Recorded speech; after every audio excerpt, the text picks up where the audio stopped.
예, 화요일 묵상의 시간입니다. 정말 우리 예수님이 부탁하신 길을 걷겠는가?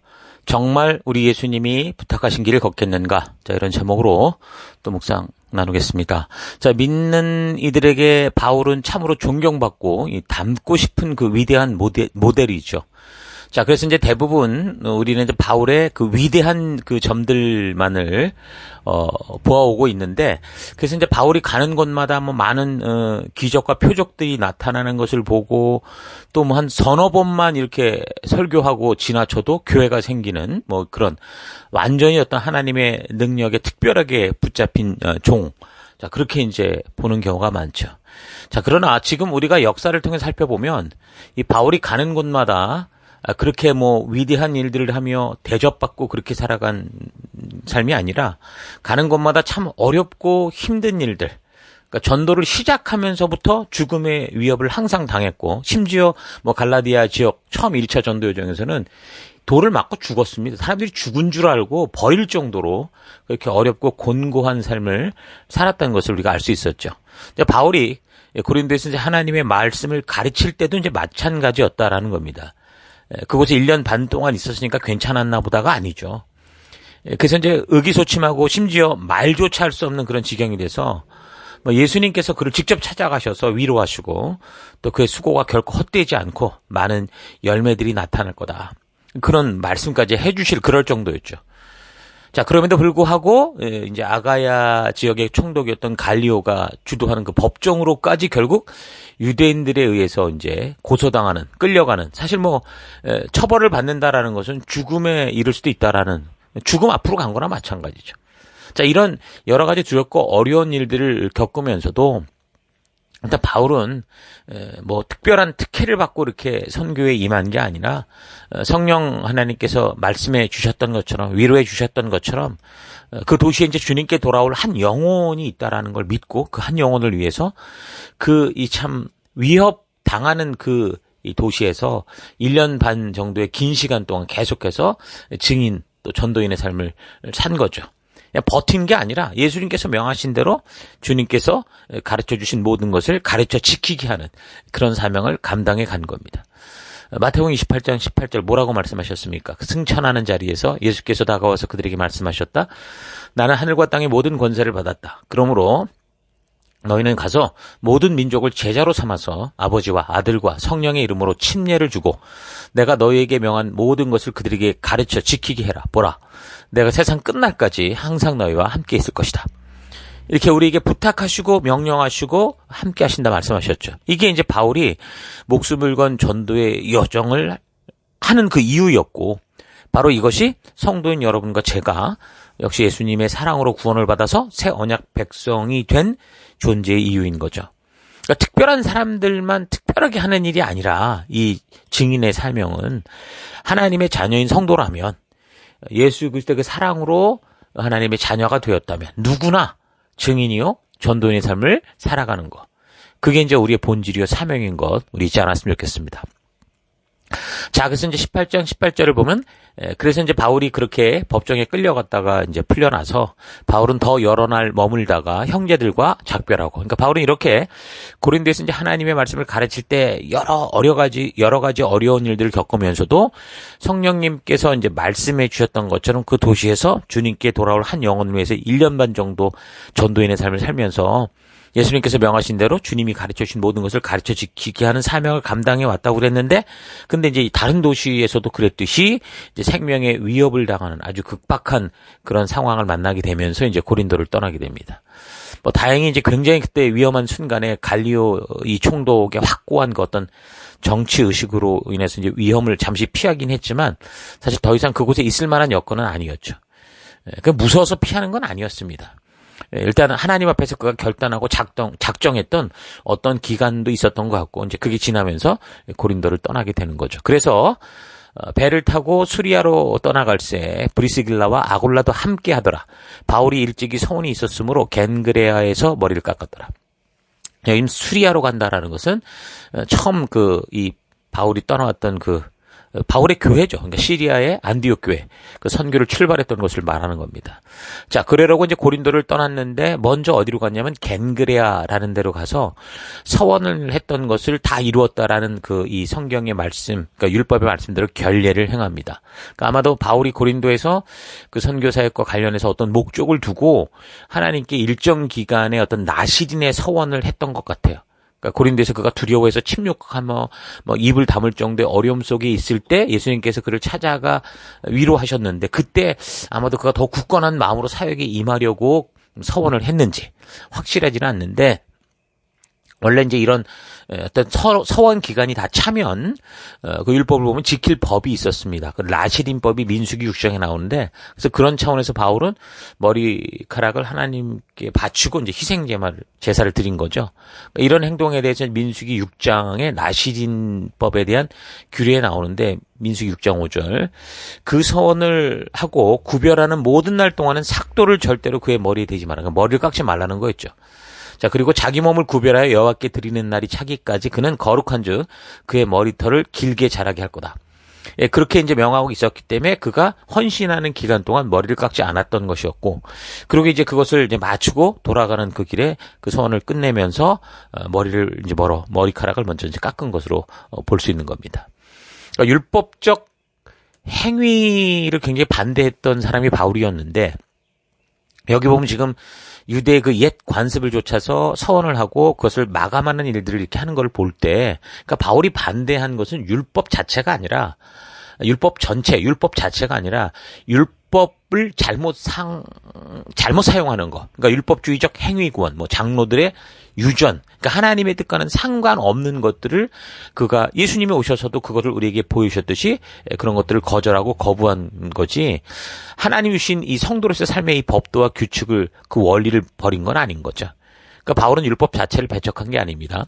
그리고 율법이 저들에게 주어졌는지 왜 주어졌는지 그 보면 로마서 2장에서도 분명하게 그걸 이제 알고 그렇게 이제 성도들에게 알리는 걸 볼 수 있거든요.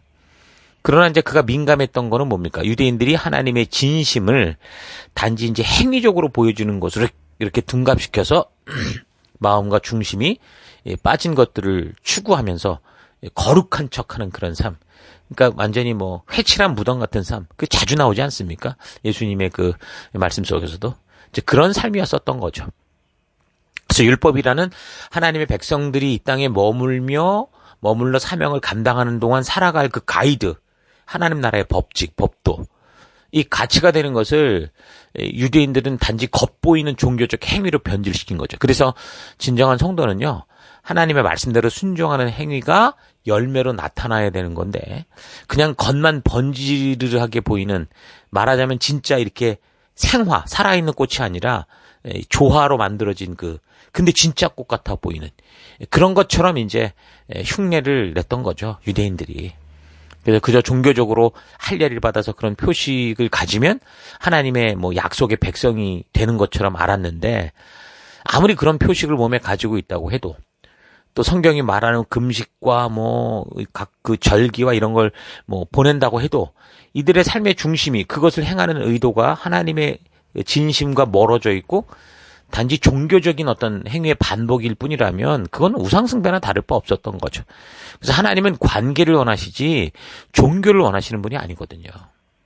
자, 그래서 이제 바울의 전도할 당시 복음의 소식을 듣고 바르게 예수가 그리스도 되심을 믿게 된다면 아마 그 당시 유대인들도 하나님의 바른 의도를 알게 돼서 더 바르게 율법의 그 가이드를 따라 진정으로 순종하는 삶을 살아갈 가능성이 있습니다. 그러니까 바울도 그냥 그게 그냥 서원하고 이 해지하는 그 어떤 규례를 행하는 이런 것들이 종교적 어떤 원칙의 문제가 아니라 하나님이 무엇 때문에 이걸 원하셨는가를 알았던 거죠. 하나님 앞에 정말 우리가 하나님 자녀로 살겠습니다라고 헌신하는 그때 그 의미가 뭔지를 확실하게 깨닫고 그렇게 살아가라, 잊지 말고 살아가라는 차원에서 이제 머리를 깎지 말게 했던 거고, 또 이제 그것이 이제 다 끝났다는 걸 알 때는 이제 그거를 깎게 됐지. 깎으니까 하나님과의 어떤 법이 자유롭다, 그게 아니라 이제는 그렇게 집중하고, 그러니까 초집중하고 살던 삶이 이제 습관이 되고 버릇이 돼서 어떻게 되는 거예요?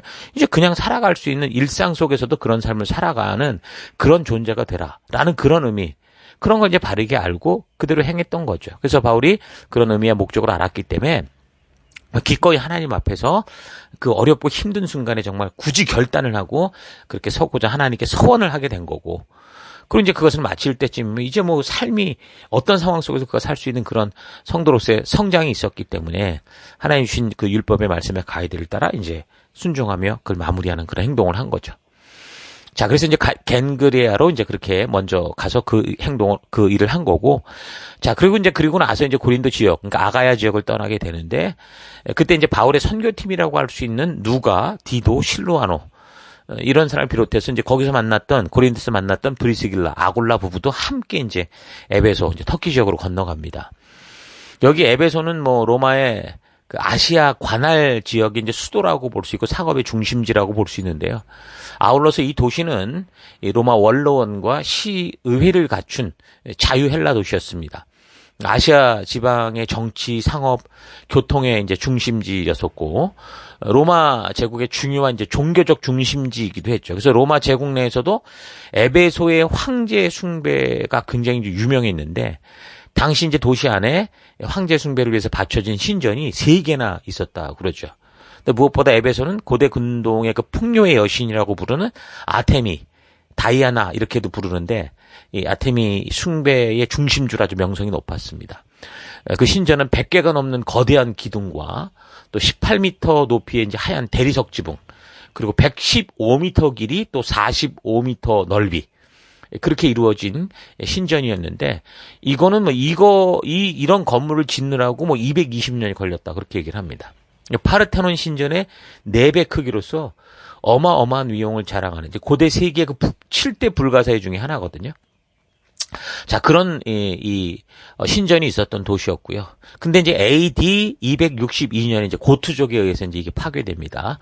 자, 어쨌든 그런 도시가 이제 에베소라는 도시였죠. 그래서 19절.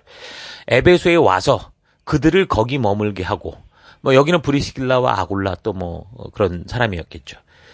자기는 회당에 들어가서 유대인들과 변론하니 여러 사람이 더 오래 있기를 청하되 허락지 아니하고 작별하여 이르되 만일 하나님의 뜻이면 너희에게로 돌아오리라 하고 배를 타고 에베소를 떠났다. 이렇게 합니다. 지난번에 그 2차 전도 여행 때 원래 처음에 이곳으로 가려고 했었는데 예수의 영이 허락치 않아서 못 왔던 것이 에베소였죠. 그러니까 하나님의 뜻이 아니었다라는 겁니다. 근데 돌아가는 길에 잠깐 들리게 된 거죠. 근데 이제 바울이 그곳에서 뭐 고린도에서의 그 긴 전도 여정, 그러니까 1년 반 정도만 고린도에 있었다고 하지만 계속된 여정이 있었기 때문에 거의 뭐 2, 3년은 걸렸을 건데, 근데 이제 돌아갈 길에 이제 다 끝났으니까 이제 뭐 여러 뭐 도시를 가면서 관광하고 그런 게 아니라 회당으로 가서 이제 복음을 또 전합니다.